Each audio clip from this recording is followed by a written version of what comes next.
నితిన్ నాకు బిడ్ లాంటి వాడు. ఊరికే నా ముందు నేను హీరోని అని అట్లా అసలు నాకు హీఈస్ లైక్ మై సన్.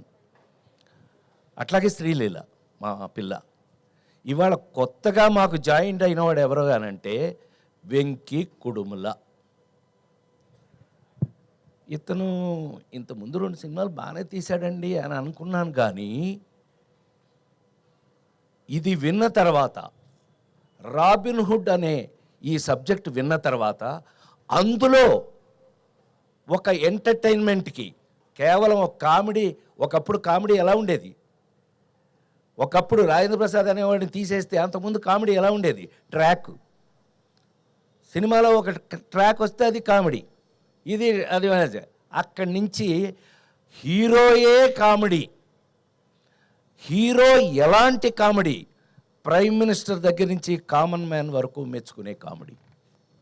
అంత గౌరవాన్ని దాన్ని తెచ్చుకుంటే, దాన్ని నేనెంత అదృష్టవంతుణ్ణి అంటే 5 జనరేషన్లుగా దాటుకుంటూ మీ దాకా వచ్చి, వెంకీ అబ్బాయి హీరో విను, నువ్వు 5 జనరేషన్లు దాటుకుంటూ వచ్చాను నేను. చిరంజీవి గారు క్షమించాలి, మా పెద్ద ఆయన నందమూరి తారక, విశ్వవిఖ్యాత నట సార్వభౌమ నందమూరి తారక రామారావు గారు, నాగేశ్వరరావు గారు, అదొక జనరేషన్. 2 కృష్ణన్నయ్య, సోహన్ బాబు అన్నయ్య, అదొక జనరేషను. చిరంజీవి గారు, నేను, మేమంతా ఒక జనరేషను. మహేష్ బాబు, జూనియర్ ఎన్టీఆర్, నితిన్, ఇదొక జనరేషను.